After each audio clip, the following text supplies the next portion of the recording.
Last video, we got a bunch of work done onto the K-swapped Integra. We're talking about that four-door purple Integra right behind us. And we basically got the B series out and the K24 swapped in. Now, there's still a lot of accessories, trinkets, and little mods that we need to do to the chassis and the swap itself before it can actually run. And today's gonna be one of the most important things, period, when it comes to K-swapping your car.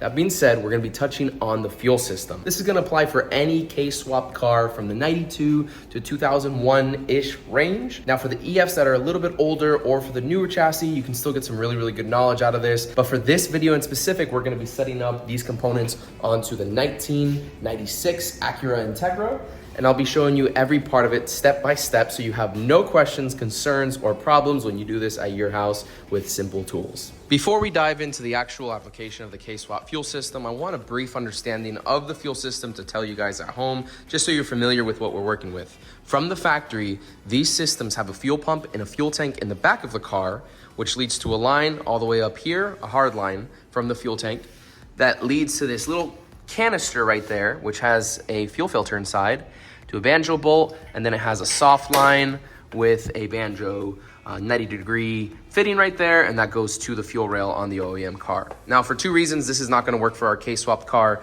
Not only is this physically not long enough, but although we're all motor, a lot of K-series cars end up being turboed, and that placement of the turbocharger is gonna have your manifold and everything right here. Not only is there gonna be a lot of heat near the fuel system, but it's not gonna leave enough room to still have that line and that canister with good clearance. So a lot of these K-swap cars are gonna end up doing away with that. Although you could squeeze it in, it's not your safest, best method. Now in this car, we're going to do away with everything from that section of the hard line forward, just to make it nice and easy. And we actually have a few hybrid racing products to help with that. And it'll make it super simple, plug and play with fuel regulator and a return. So there are a couple boxes that we ended up having, I think 4 altogether, including those 2 on the bottom.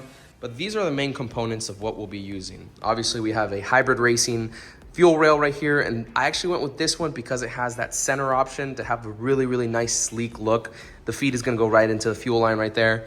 In that larger box, we had the fuel lines. So this is the full fuel line kit that includes the tucked method of routing everything with a fuel filter as well. So this small fuel filter right there is gonna be more efficient and replace this giant box, as well as being located in a spot where it'll be nice and tucked away, out of sight, really easy to work on, as well as aesthetically pleasing.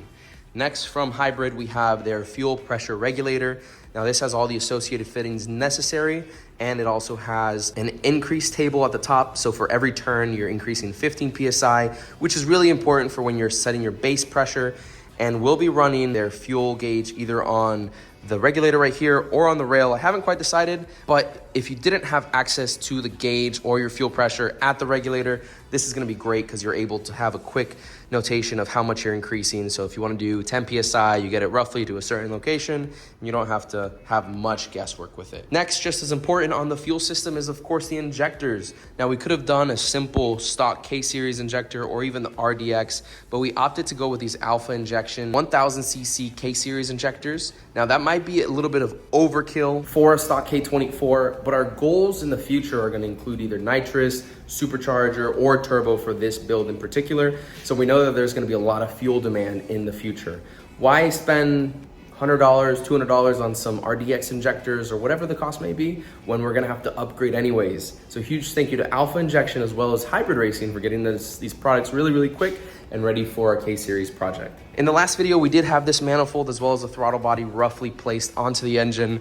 We had it removable since we ended up having to do all the accessories afterwards. The water pump housing is now placed along with RTV, so that's fully sealed, and we did get that AC compressor that we were waiting on. So yeah, the manifold is off because we're gonna be mounting some of this stuff beforehand just to get a rough idea of how everything's gonna lay out.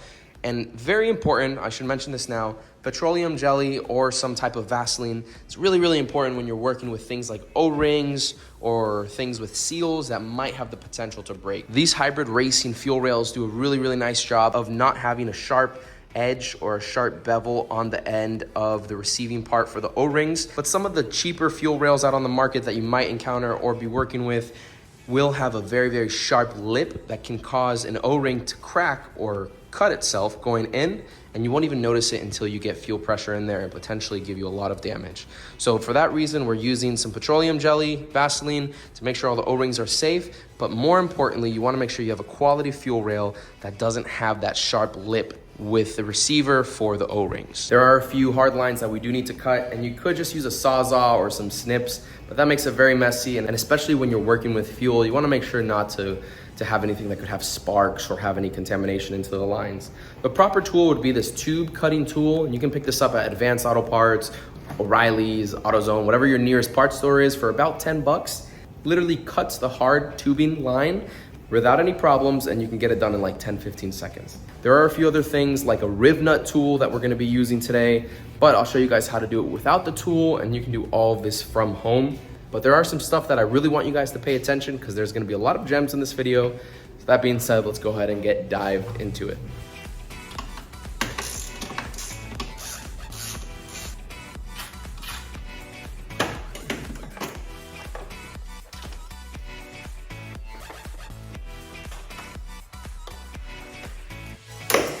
All right, so we have those lines off of the firewall right here, as you can see.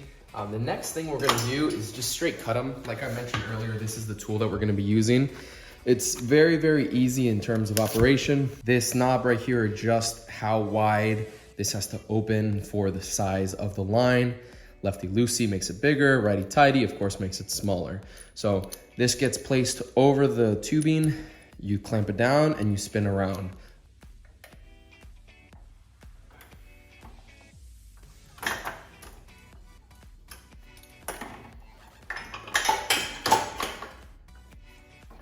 Quick demonstration of what you need to do. You basically get this clamped over, tighten this down right here so it sits between that groove, tighten until it's snug, then you literally just spin it around. Once it starts to get loose, you tighten the knob again, spin around, and that's basically just cutting into it little by little.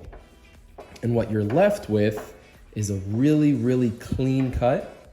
And this is a tool that's mainly used when making brake lines, because you need a perfect straight cut for your flare fitting to then be made on. And it's perfect for situations like this, because you can get the perfect cut. And that piece just came off right there, and you can see this is a very, very straight cut. Make sure that there's no debris in there. This whole piece is coming off. And there's also another line that we're cutting, which is the vent line. And that's this one right here. You can kind of see me moving it. With the vent, you'll still need it for the vent for the gas tank.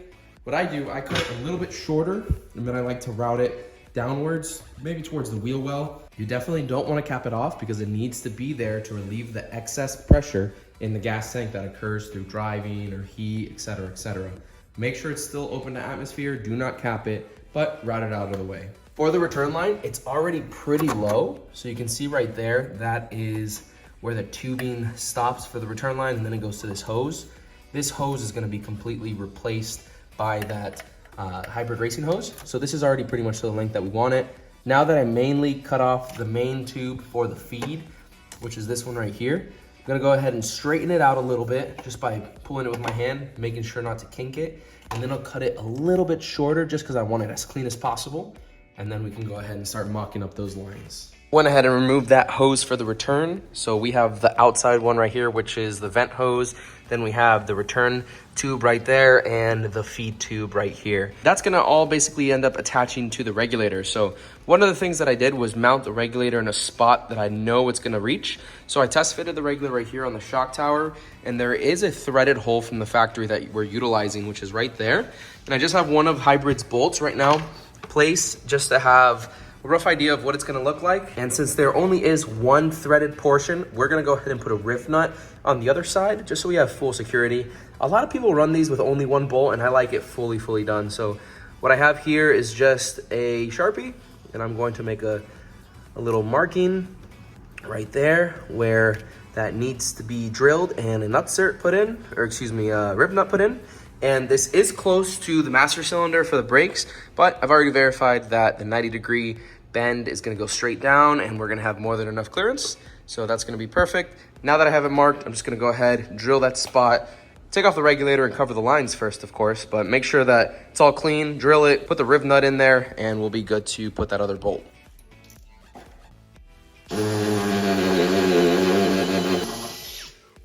If you're doing this at home and you don't have an actual riv nut tool, this is a quick hack for you. You're gonna use the threaded size bolt that your riv nut needs, then an oversized nut that can just slip over. And basically, you're gonna run this close to bottomed out, which is a 12 in this case. You get the socket for that bolt, snug it down, and once the riv nut is in its receiving hole, you're gonna use an impact and basically do this.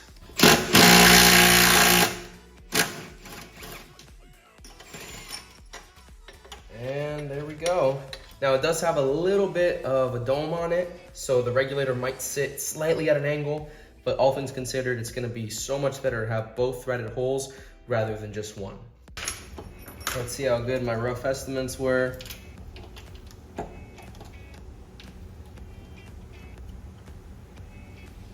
There we go. If you ask me, that looks pretty freaking OEM right there. Before we continue, while it's off the car, we're gonna go ahead and set the fuel rail and injectors onto the manifold.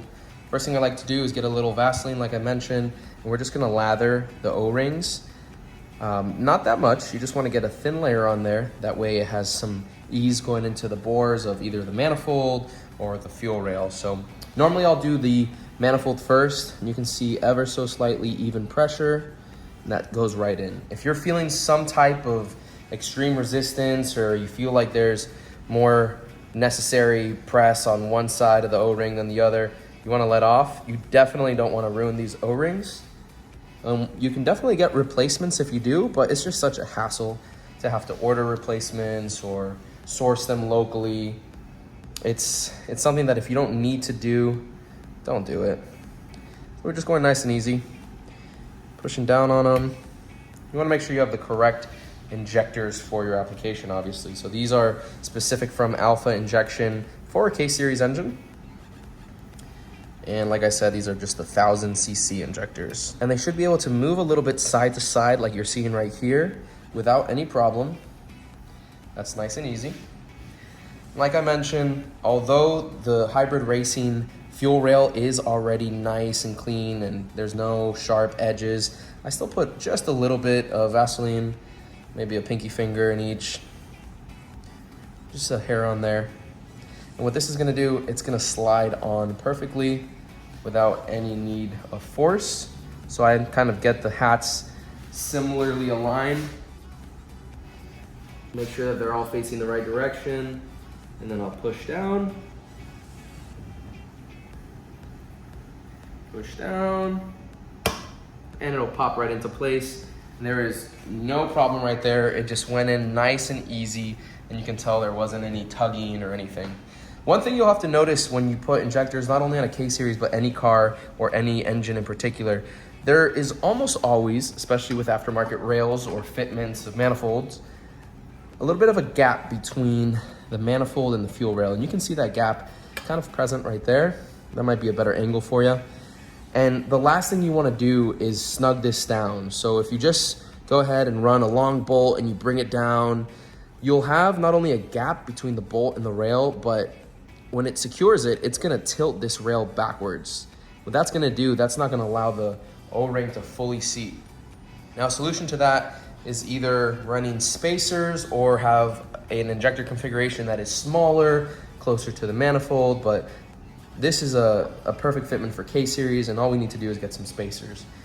I didn't get some spacers. I got some sockets that I had. So these are 3/8 and 11mm sockets that I didn't need. They're the exact same height, and they happen to be the perfect size for what a spacer would need to be. So we're gonna go ahead and get our hardware, which in this case is just an M8 bolt. I'm gonna put these little spacers in there, and that's gonna go right in there. And now when we snug it down with the spacer, as well as the correct hardware, what's gonna happen is the rail is gonna come down on the O-ring of the injectors, and it'll stay straight rather than tilting the wrong direction. Plus, I think it'll look kind of cool just to have some random sockets in the engine bay, don't you? Just lay this down so I can get it tightened down.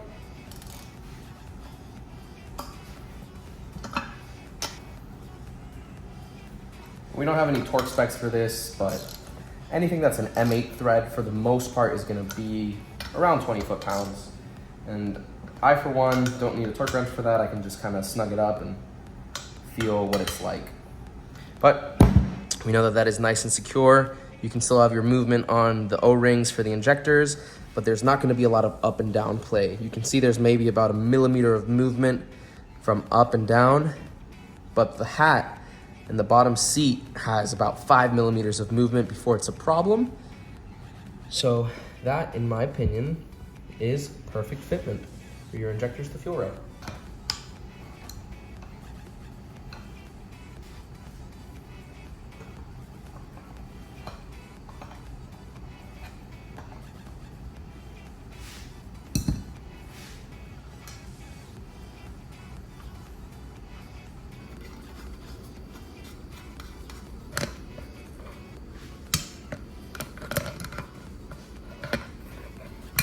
For fuel lines, it's pretty basic. We have a very long straight to straight fuel line. This is gonna go from the center to the fuel filter being right here. And it has the direction of the flow right there, just so you have a nice, easy way to remember. Basically, you want flow in here and out of here. So think of it, it's coming from the fuel tank and it's going to the fuel rail. Just remember it like that.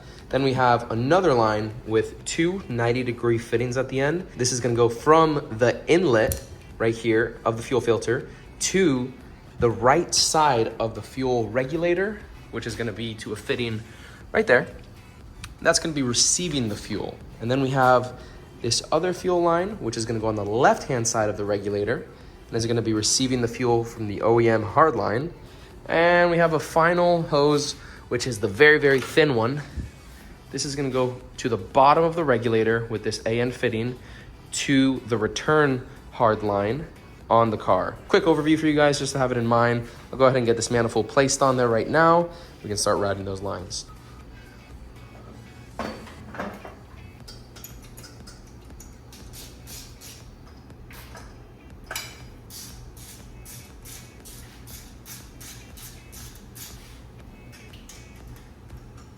That line gets routed from the bottom. And this one, since it is a smaller fitting, you can use an 18 millimeter, or if you have AN wrenches, you can use the associated wrench for this type of fitting. The line comes back right here under the manifold. We're gonna go ahead and place that fuel filter on. Now I'm gonna need a larger wrench to put on the body of the filter and hold it with the 18 on one side and tighten it with the other wrench. Like I mentioned, we're doing the 90 to 90 for this side right here. And these AN fittings are swivel. You can swivel them on the hose. You don't have to worry about getting it perfect alignment since you can move it around.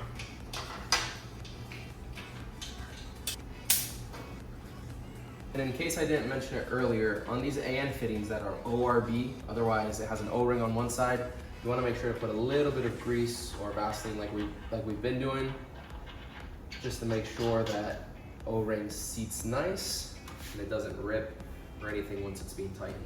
That goes most of the way finger tight. And then you just finish it with a wrench.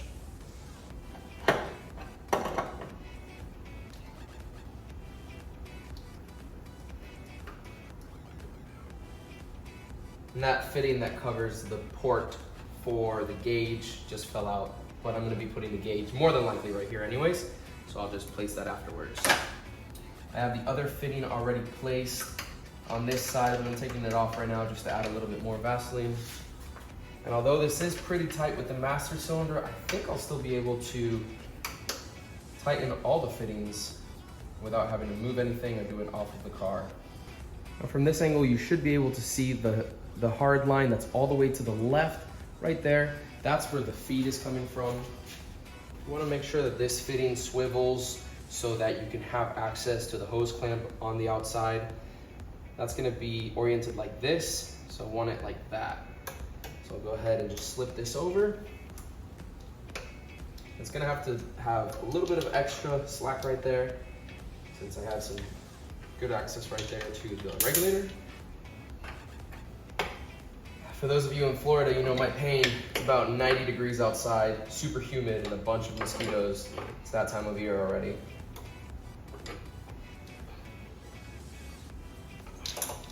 And that hose is nice and tight right there. We have another hose to put on, which is the return. We just need to put the return fitting first. Like I said, this is an ORB to AN, so that one has a little bit of Vaseline on there as well. This one is going to also be a hose clamp style right there that goes onto the return line and then gets routed up to the fitting. That line is all placed on there, and I did cut it a little bit at the bottom end just because it was a little longer than I wanted to. And tomorrow I'm going to pick up a hose clamp for it since the fitting you have to take off if you were cutting it. So before we move on to other things, on the regulator I'll be mounting the fuel pressure gauge as well as the nipple for the vacuum line. Now both of these are just going to get a dab of blue Loctite. For the vacuum nipple, you don't really need much given that it's just a vacuum source and this seals up pretty good normally. But for this, since it is an NPT fitting, this needs some type of liquid to be between it, and you can either use, some people use tape, some people use liquid tape. What we've always done on anything that has NPT fittings like that, we'll just put a little dab of blue Loctite. And the real flare is between the threads from male to female part of it. So that's what actually seals it. This is gonna give it a little bit of an extra assurance. So what I do is just give it a little dab. Then I smear that into the threads.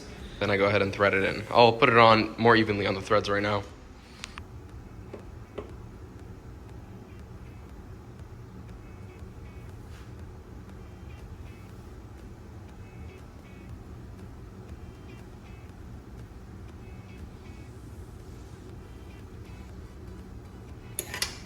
Fuel pressure regulator is done, and I have to go for a little beer break, a little Mick Ultra, just to cool down, because it is hot here in Florida. It's too hot out here. 90 plus degrees today. We're not even in summer yet. I think it's still technically spring. Send some prayers for us here in Florida for this year. Yes, I know there's other states that are a lot hotter, but listen, we're in Florida, it's humid, there's mosquitoes, crocodiles are knocking on our doorsteps. We need all the prayers we can get. Now this video obviously wouldn't be complete for fuel system if we weren't talking also about the fuel pump. Right now the car has an OEM Acura Integra fuel pump, and that is gonna get upgraded in the future obviously. The range that we're trying to go for fuel pump wise, we're probably just gonna do like an AEM 320 or a Walbro 450 if we decide to go even more. But it really depends on the application that you have, the fuel you're gonna try to use, as well as the end horsepower. At that point, there are a couple studies that have been done with fuel flow, max output, et cetera, et cetera. And actually Real Street Performance has a really nice write-up where they've written out the fuel flows with voltage and their horsepower capabilities for I think about 40 or 50 fuel pumps. So you guys should check that out if you have some free time and you want to have a little bit of a better understanding for the fuel system, fuel pump aspect of everything, and that'll give you a nice clear-cut answer. That being said, we're gonna wrap up the video for today. If you guys aren't already subscribed, make sure to hit the subscribe and notification bell. This car should be done in the next couple weeks, so we're really excited to go do some stuff, not only at the dyno and see what it does, but also at the track, and maybe we can get some autocross stuff in there as well. Thanks guys for tuning in, and we'll see you on the next video. Bye.